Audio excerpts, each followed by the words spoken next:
between Russia and Ukraine in September last year has also allowed to restore confidence. Our discussions have allowed today, and I will let each one speak, to advance on all these fronts.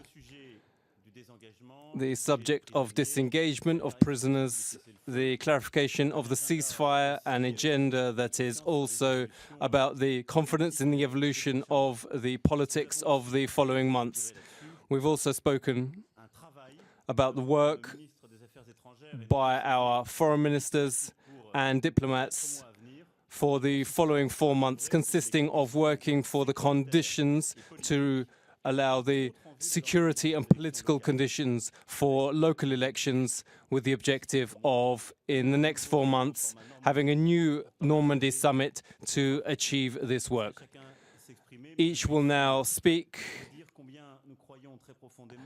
and we deeply believe in this reestablishment of the peace process and the confidence, and today's discussions and the behind-the-scenes discussions have helped us to achieve a result for the first time in 3 months. Thank you very much. First of all, I would like to thank you because that's the first summit and a meeting which we managed to carry out within quite a long time. And also would like to thank our Minister of Foreign Affairs for the preparation, and I also would like to thank the newly elected President Zelensky, who declared a new strategy, and it's something what we were able to discuss here, and we also decided actually to pull back the troops from the contact line, first of all on the Luhanskaya. In Paris, we also discussed the implementation of the Steinmeier formula, and the Steinmeier formula is quite interesting because the former Minister of Foreign Affairs of the Germany also declared several measures to be implemented in order to provide a special status for some of the areas and to use the OECD as the organization which can really help to carry out local elections. And this principle, what we actually added to our Minsk agreement, it was accepted by the Ukraine, and it also approved by Russia, and it was very nice that we managed to discuss these issues today. We also agreed on 3 issues. Unfortunately, the fire has not been seized. There are a lot of mines, and we also need to pull back the troops on more areas, on more points along the contact lines, and we also would like to set a new aim for 2019 in order to eliminate all the mines. I think it is quite difficult, but I think Luhansk and 2 more settlements, they should be really free of any troops. We also talked about the improvement in observation measures in this ceasefire agreement. We talked here about the observation 24/7, and is something what we also managed to agree in this format. The most complicated point was about the political measures out of the Minsk agreement, and here we talk about the special status law, and it should be prolonged, and all the actions from the Minsk are to be implemented, because we need to achieve one aim, and it's something where we need the support of the OECD, and it is actually a condition for both parties, and I think that both parties really understand it, and we hope that we will meet again in a couple of months in order to talk about these issues, and we also need some political consultants to support us, and we also need to do our best in order to carry out these local or community elections. And I think it is a really very complicated task for everyone here. And I also think we have also very good will to resolve difficult issues, and we really want to resolve political issues. We also need this good and very strong will. And I think everything what we discussed during this meeting, that it was first time when I personally met President Putin, President Zelensky. We also discussed other political issues, and also the both presidents also had an opportunity to carry out a bilateral meeting. It was very good for everyone.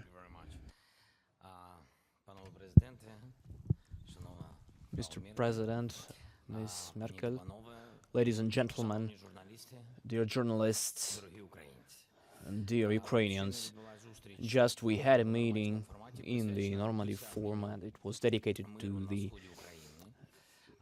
reaching the peace in the east of Ukraine. Officially, it was the meeting of 3 leaders, but I can quite confidently say that I was representing Ukraine. I wasn't alone in representing the Ukraine.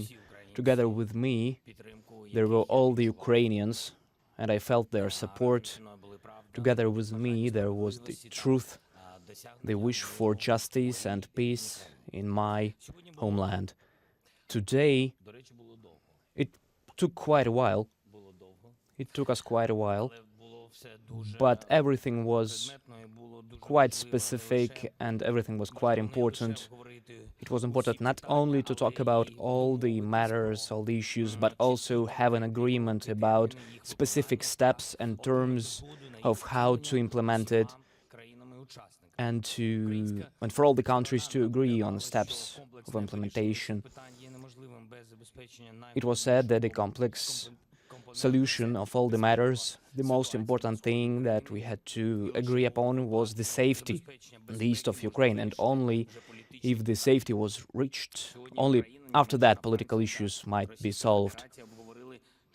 Germany, France, Russian Federation, Ukraine, we've discussed and we came to an agreement upon several extremely important matters.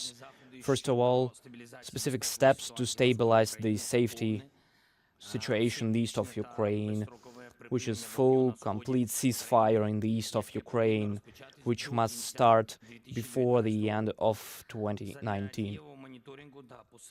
For monitoring and control on the regime of ceasefire, all the member countries, all participating countries have reminded us about the importance of safe access of SMM-OSCE on the whole territory of Ukraine, and they mentioned about the necessity of increasing the mandate of OSCE for the opportunity to provide monitoring 24/7. Also, parties support the development of new plan in removing landmines from the territories. Participating countries are working on the releasing the prisoners of war until 21st of December of 2019 with the principle of exchange. We exchange everybody for everybody. Also, we had to publish full lists and provide full access to representatives of International Committee of the Red Cross to all the prisoners of war. We have also discussed and agreed upon the 3-contact group about additional zones of separating the troops, which actually have humanitarian meaning for all the Ukrainians. Today, I insisted on the necessity of renewing for Ukraine full control over the governmental border. Of course, we will go back to discussing this issue again on the next meeting in Normandy format in 4 months. Also today, a lot of times I have been emphasizing the importance of removing all the international military forces, military equipment vehicles in the areas of Donetsk and Luhansk. I emphasized that local elections are possible only according to the law of Ukraine and Copenhagen criteria, based on OSCE criteria as well. All the parties have expressed their interest in reaching the agreement in the format of Normandy 4, connected to all the legal issues and specifics of the local self-governing forces of separate areas of Donetsk and Luhansk regions, also about incorporation of Steinmeier formula. Of course, there are a lot of issues which we weren't able to resolve today, unfortunately, and obviously we'll have to do this in the future. I'm confident that we will do this together. The last meeting of the Normandy 4 happened 3 years ago, and the fact that we were able to start this dialogue, I think this is quite positive. Also, I want to emphasize several principles that I will never break and will never violate as a president of Ukraine, and which Ukrainian people will never agree with, of course, which is inability of federalization, impossibility of federalization. Ukrainian is unitary country. It is according to the constitution of Ukraine. Another thing is that it is impossible to actually affect the vector of development of Ukraine. Ukraine is independent, democratic country. Vector of development will always be chosen by the people of Ukraine. Third thing, that it is impossible to come to the compromise in resolving the conflict in the East by means of releasing control of the territories. Everybody knows that each Ukrainian considers Donbas and Crimea to be Ukrainian.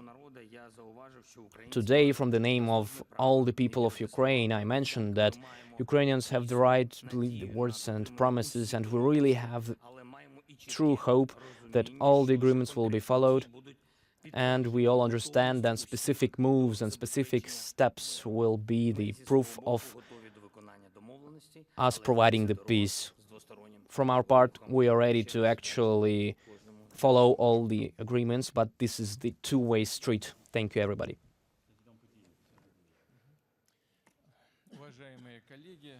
Distinguished colleagues, ladies and gentlemen, overall, I can join the previous speakers. I can concur with the previous speakers. We have passed the final document, and the Minsk Accords will, from the 12th of February 2015, will have to be complied fully and unequivocally. And there needs to be direct dialogue between the parties. We welcomed the disengagement in 3 pilot areas. This is an important step on the path to further de-escalation in the southeast of Ukraine, and making sure there's a full ceasefire. We hope that disengagement will continue and there will be demining and defortification works. We also need to coordinate the process of ceasefire with political reforms in Ukraine in line with the Minsk Accords. First of all, the constitution needs to be amended that would allow for a special status of the Donbas region. We also need to extend the law on the special status of Donbas, and that provision must be made permanent in line with the Minsk Accords that I mentioned earlier.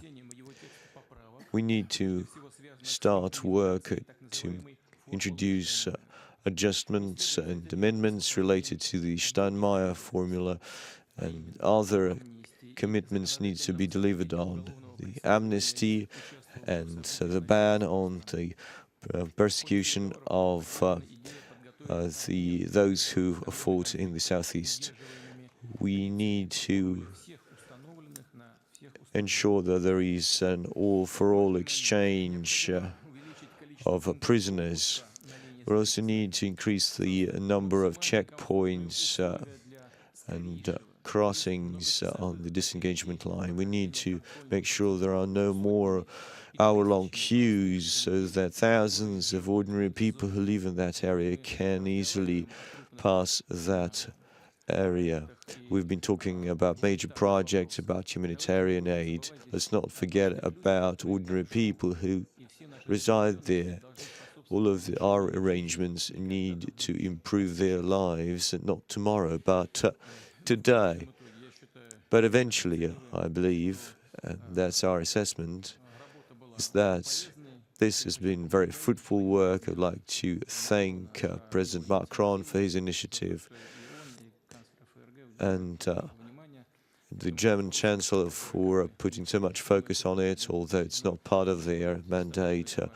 But we all believe that it's important for Russia, Ukraine, and for our neighbors in Europe. We appreciate their attention and their efforts to make sure we reach the ultimate resolution. Russia will make sure that it contributes to this important work. Thank you. Thank you to everyone and for being here today, all three of you. In conclusion, on these 3 points detailed just now by the heads of state, to stabilize the situation in the conflict zones, to set in place the Minsk political process, and it will be made public and also consulted by everyone. We will now reply to 4 questions. I give the floor to our journalist friends. Good evening, Mr. President, Madam Chancellor. Has this evening given us the possibility of speaking of a real defreeze in Europe? And is there not the risk of seeing this conflict lasting and a frozen conflict in Ukraine, in Europe, therefore? That's my first question. And Mr. Zelensky, tomorrow, when you return to Kiev, what will have really changed for your compatriots? Mr. Putin, do you think we are seeing a defreezing of the situation? And can we go further still to establish a real peace? And a question for Mr. Putin. You've been in Paris today. It was decided by the world anti-doping agencies that Russia couldn't participate in the Olympic Games in Tokyo and Peking. A very important decision. Will you appeal this decision? And do you think the declaration of Prime Minister Medvedev of serious problems of doping in Russia? Thank you for your reaction. Madam Merkel, do you also think that we're seeing a defreezing of the situation? And Mr. Macron, is this summit itself a victory for diplomacy of France in Europe? And abroad, they ask, in France, isn't there a small revolution which is happening? And can you reassure our foreign friends and French people that this Franco-French conflict will be resolved? So,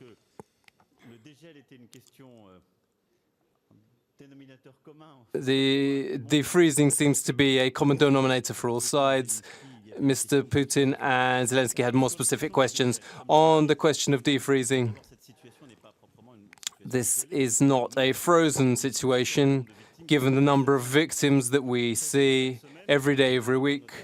We've seen notably a report by the OSCE just yesterday showing there are still victims in the contact zone and conflict zone. No, I believe that what's been done today is an important stage in several ways that I've spoken about. That's the first time in 3 years that a summit in this format has taken place. And defreezing, we've revived a diplomatic format that is important and the only charged with putting in place the Minsk Accords. Secondly, the first time since April that President Zelensky and Putin have met. They've had an hour of bilateral exchanges and a very rich and free exchange between us. And thirdly, at short and middle term, we've set exact aims, such as the release of prisoners by the end of the year, in addition to those already released. And I hope in the coming weeks some very specific results. On the ceasefire, there are also some very clear engagements on the 3 engagement zones on the Ukrainian side, and also the re-engagement of the OSCE that we all 4 of us agreed to us, the will to not only have the members here on the ground, but also putting in place what was agreed in 2014, as Madam Chancellor agreed, a 24-hour, 7 days a week demanded by Mr. Zelensky.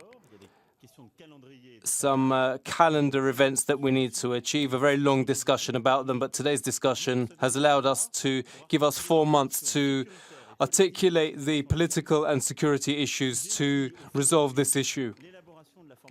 The elaboration of the Steinmeier formula has been discussed. We've had disagreements on this issue. We haven't found a miracle cure, but we've made advances, very specific advances, restarting discussions in this format and bilaterally, perspectives to have results by the end of the 4 months. So extremely positive signs and a very important event. Finally, for the more Franco-French question, I've reassured President Putin that the Paris issue does not concern the reform of retirement in Russia, and that's an issue. On that issue, I don't see a great concern, I assure you. I would like to add just a couple of things, because the package of Minsk measures from 2014, certainly the question about the elections in Ukrainian cities, can we really bring back all these measures to life? Because all the measures which were chosen and implemented by the President Zelensky set also a ground in order to bring this particular document into movement, in order to start working on it, because it was a kind of first step, because it was really a very difficult job to, in this case, a kind of a momentum in a politics. Thank you. Yeah, well, first of all, I think that Mr. President Macron has already answered the question that you asked me, but I actually want to say that for me the most important thing is human lives. I've always said that, not because I want to repeat myself, but because this is the way it is. So for me, the important thing is that we came to an agreement about the prisoner exchange, and now we've just agreed about the conditions what is going to happen, and I think that everything is going to be okay, and this exchange will happen. Well, first we said that let's do this before the 24th of December, then we made an agreement, and we decided not to take a risk and to do this before the end of the year, because we want our Ukrainians to get home and to have a happy new year with all the kids, with their families, with their relatives. So I'm sure we'll do everything for this to happen. And the difference here is that the prisoner exchange is we've always been talking about it in Minsk as a part of a three-party discussion group, and everything was followed, but now this matter is on the higher level. So I think that quite quickly it is going to be solved from both parties before the end of the year. Another thing is ceasefire. Today I said that, quite frankly, I don't know how to control the situation, because 20 times all the parties tried to make this agreement about ceasefire during this almost 6 years. So 20 times this ceasefire was violated. That's why today we all discussed this matter, and we decided to treat this issue quite seriously. Germany and France will support us, and Russian Federation, having this huge influence on people, on separatists in temporarily occupied territories, and us, Ukraine, we also will influence it and will also control it. So I'm sure that if all the parties really want it, the correct result will happen. We'll see it before the end of this year. A lot of questions, a lot of matters we tried to discuss, and these colleagues of mine, they said that for the first meeting, this is quite a result. For me, I must say that I wanted to solve more problems. I don't really want victories, I want solutions of our problems. But we've discussed all these difficult issues, we all discussed it, and this is the main thing. Because if we talk, if we communicate, there is no frozen conflict. This is the beginning. This is the beginning of the dialogue, and this is the main thing.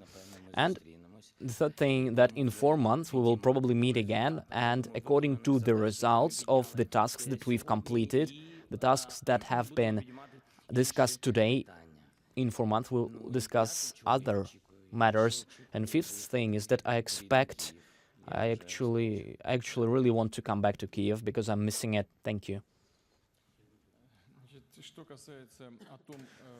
Now, first on any thaw in the situation. Yes, indeed we are seeing a defreeze of the situation. So, well, we've seen a prisoner swap, disengagement in 3 areas.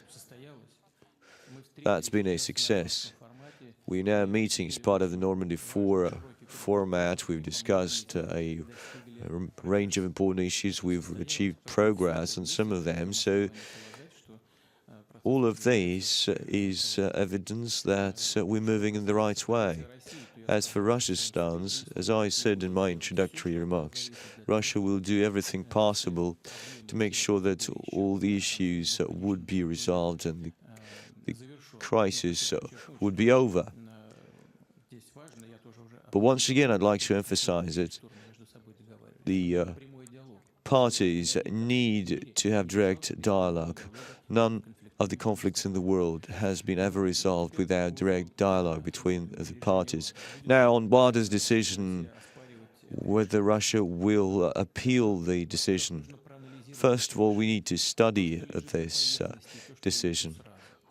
What I can see straight away, again, there have been no complaints to the National Olympic Committee, and according to the Olympic Charter, Team Russia has the right to compete under the Russian flag, and in this aspect, WADA's decision runs counter to the Olympic Charter, and we have all the legal grounds to file a lawsuit. There are other reasons, but our lawyers need to study the decision, and then they would talk to our partners. But the key thing, and everyone is in agreement here, any punishment since Rome has to be individual, has to be targeted based on what any particular individual has done. You can't have collective punishment. You cannot punish people who have nothing to do whatsoever to violations. Everyone is in agreement about it, and WADA experts know about it.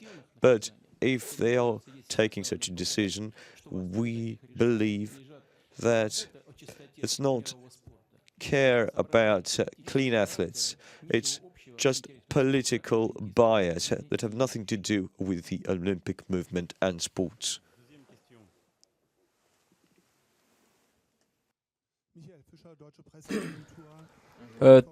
German press agency. You also had a bilateral talk with President Putin. I would like to know whether you also discussed also the situation in the Tear Garden when one Georgian was killed and how it was influenced the German-Russian relations. Did you have any impression from this talk that we can also are ready to cooperate with Russia, and Russia is ready to cooperate with you? And as for this murder, because it is quite an important event after today, Mr. President Putin, you also announced that some of the German diplomats will be sent off the country. What do you want to achieve with this action? Because in this case, I think the deepness of the German-Russian crisis can be even deeper in this case. And President Macron, there was also a similar case with the United Kingdom, because in this case, you have to show a significant solidarity with the other 29 countries who sent off Russian diplomats, because in this case, because it was probably and also a co-responsibility for this murder. In fact, we had this bilateral talk with the President Putin, and during this meeting, we also made clear what we expect as Germany, and then the Russian can also provide us the information which is available at the moment. Because this is something what we can really expect, because we also have a certain perception at the moment what we have in our prosecutor's office, and also told about it to the Russian president, and I think that the Russian party can also provide the available information. I think it is good enough.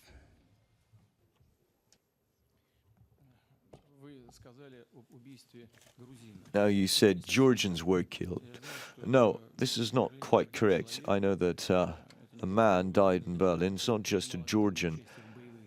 He took active part in fighting on the side of separatists in the Caucasus. He's not Georgian by our origin. That's a militant. He's been very ruthless. He once killed 98 people. He was one of the masterminds of the subway bombings in Moscow. I don't know what happened to that person. That's a criminal world, and anything could happen to that person. But I don't think that preliminary investigations could be the reason for the ousting of diplomats who have nothing to do with it. Well, there is some tacit rules which say if you send our diplomats, we'll send out your diplomats. Is that a crisis? Well, there's nothing good about it, but I don't really think that any crisis could arise. Whether we need to look into it, yes, I agree with the German Chancellor. We'll make sure we will look into it and help our German counterparts. It would be really good so that if we cooperate not just in tragic circumstances, but in under other circumstances. Russia pushed for Germany to extradite that killer, but unfortunately we didn't find understanding from our German colleagues.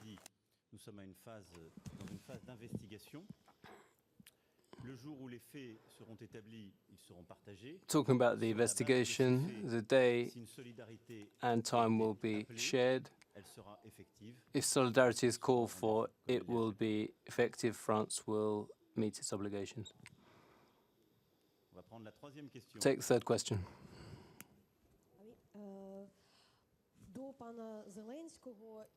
Question to Mr. Zelensky. Is this Normandy format meeting, I'm talking about the meeting that is going to happen in 4 months, is it going to happen in any case, or there are actually specific conditions that have to be met? And did I understand correctly that though there is a progress in these issues like prisoner exchange, but there are no changes in the matters of elections in Donbass in the autumn of 2020 and about Ukraine controlling their borders in Donbass. Why did it happen?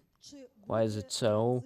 And is there going to happen a transit of gas starting with 1st of January? Also, I have a question to the President of Russian Federation. Why are you against Ukraine controlling their borders in Donbass during the elections? If this is so serious, if this is such a cornerstone, and this is the issue that might Now, if that's a very serious question, and that can really change the situation in Donbass, why is it so difficult to change your stance?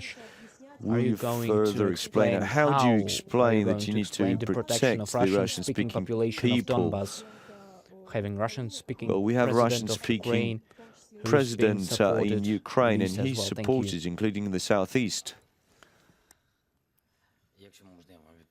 I will answer you as a Russian-speaking president of Ukraine.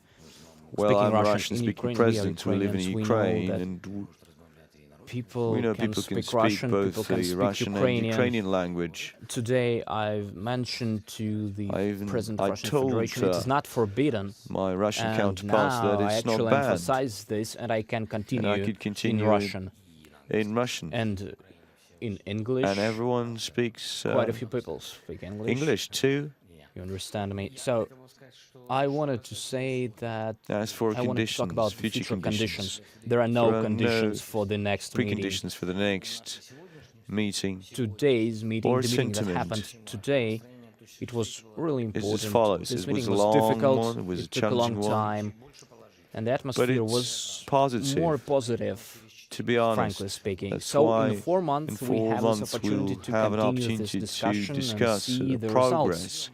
But we are not don't expect expecting any specific results. And according to the way we are any going to handle the current situation, we are going to KPIs, have this and meeting. that will There is be no a homework. precondition for further talks. No, there's no homework, no strings me and the attached. President of Russian be Federation, honest, frankly speaking, we have have completely divergent different views opinions on the handover in of the border, border on the matters, timeline. and when it is possible, and I can speak openly about it.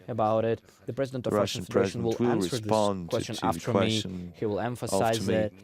He And he says that in Minsk, that our That's, ex-president, Petro according Alexeyevich, to the accord what signed they by agreed President upon Petro was that the Poroshenko, border will be changed the after handover will be elections. Of after the course, election. I want But I want the handover of the border before the change local of borders election. to happen before local elections. I think I that think I have several I've given enough important arguments reasons for about it, that. but So far, for we've now we had see divergent this- views.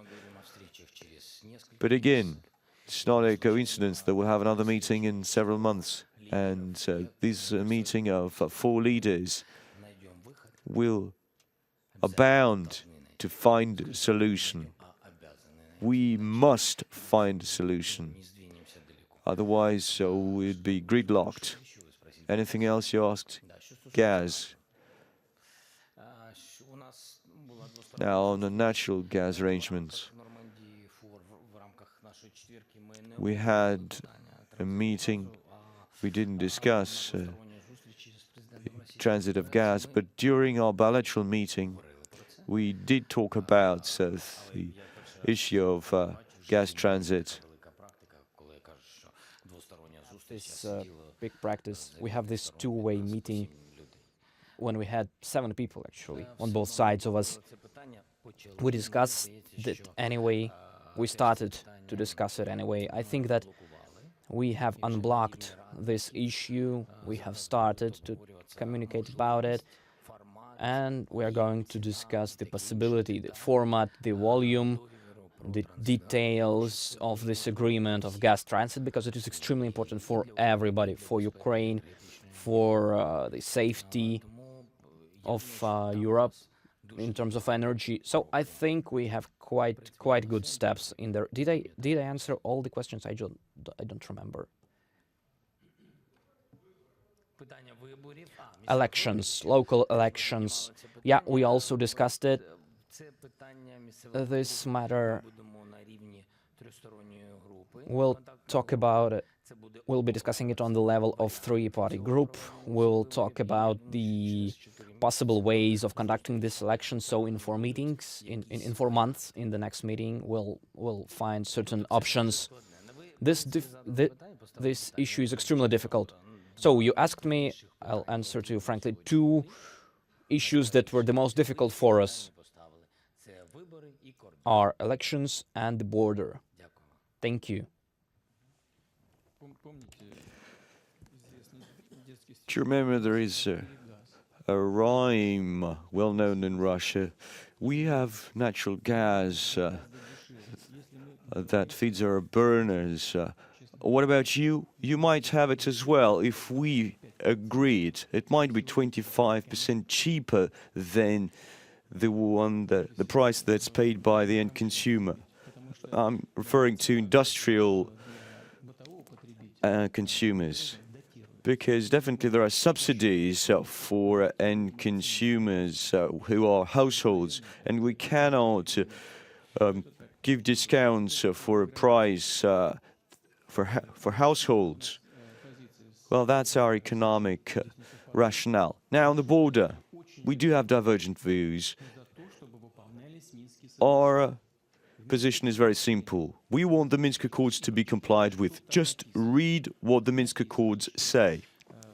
Now, according to those arrangements, Ukraine will begin establishing control over the territory on that part of the border on the next day following the election. That's what it says. The process is finalized after all the political procedures are finalized.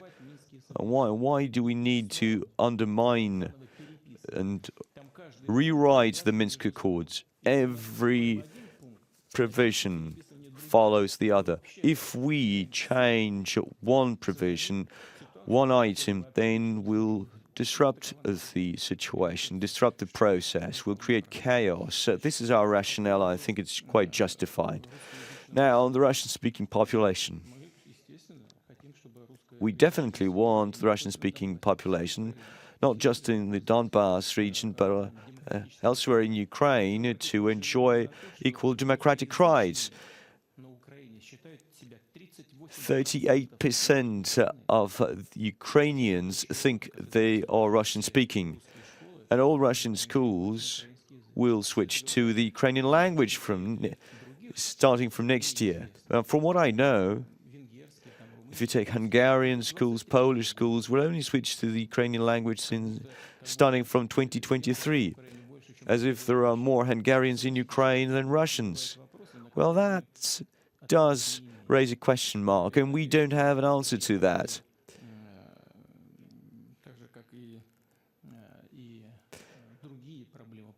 There are other issues which have not been resolved, and that's why we will meet next time in 4 months. Next question.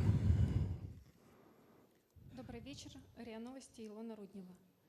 Я бы хотела бы свой вопрос адресовать господину Зеленскому. Ilona Rudneva, RIA Novosti News Agency. A question to Mr. Zelensky. You talked about peace and stability, and during the campaign, you also said you need to bring peace to the Donbas region and to Ukraine.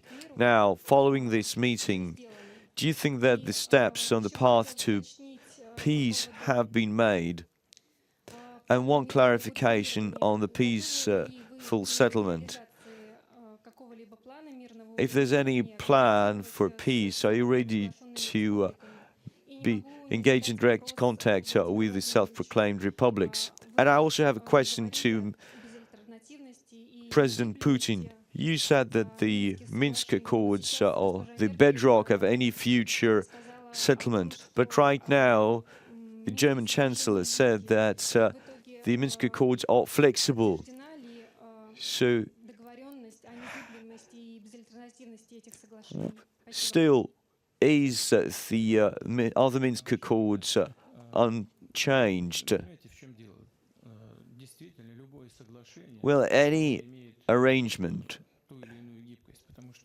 does allow for certain flexibility, because some things that are written on paper could be interpreted differently by other parties. And we did discuss some aspects of the Minsk Accords. There are things that are plain and clear, in black and white, and there are some issues which were born out of compromise in Minsk in 2015. This is why there are different interpretations. And I agree on that score with the German Chancellor. That's why we are meeting. We want to reach the common denominator. We want to reach the same standard. It was to be on the same page. But I agree that there's no alternative to the Minsk Accords. We need to make sure that they are fully implemented. Thank you for the question. Now, if you don't mind, I'll start off with the following. The Russian president mentioned it multiple times. I'm prepared for direct dialogue, and I'm always in dialogue with them. I'm from the southeast, and more than 3 million came over to us, and they are the people from the occupied Donbass. We didn't have quite time. We only had a cursory discussion about that. Now, to be honest, we have the Minsk contact group, and we have the representatives of who we call separatists, and they reside in the occupied Donbass. And I have so many friends who are residents of the occupied Donbass. They ran away from the bullets, from bombs, who've lost their homes, their real estate, their relatives. They live on the territory that is controlled, independent Ukraine. They are intellectuals, and I'm in dialogue with them. I'm ready to be in contact with them. I do that every day. The company that I worked before I became president, the Studio Quartal 95, there are many people, a lot of people, who are residents of the occupied Donbass. The village of Lugansk and others. That's where I went to talk to the people. They might have their home on the occupied territory, and they might work at a school in the Ukraine-controlled territory. There are many cases like that. You can come over, and I'm going to show you, but not like Mr. Solovyov, the TV host, who does not quite real reports. I invite you to come over. You can see it for yourself. I don't think your shoes, whether they're from Brioni or not, will not get stained in mud. So you need to feel it. You need to see that. So what I wanted is that in Minsk, there are representatives of the occupied territories of Donbass. I want that process to be joined by some of the people who were displaced, who had to leave the Donbass, the occupied Donbass. Now, first of all, on the steps towards peace, first of all, we finally had a meeting. If we didn't want peace, we wouldn't come here. We just talked about the prisoner swap, and everyone talked about that. President Macron, the German Chancellor, President Putin said that we had an exchange, 35 for 35, and so the ships are back. Not fully, though, but we're still waiting. We all want to have peace, and we're ready to do whatever we can to bring peace.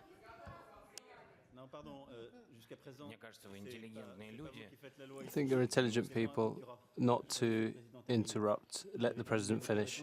Have you finished your response?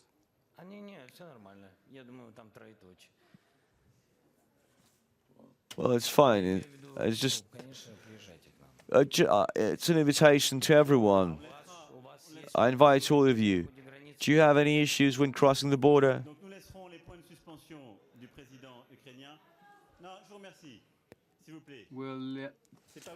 We'll leave it there. You don't decide here. On the contrary, we take 4 questions. We take 4 questions. 4 questions have been asked. I thank you for your patience, and I thank each of you for the work done. And I thank President, Madam Chancellor, for these hours of discussion and work, and the agreement reached today, and the 4 months, which hopefully will bring us many things. Thank you.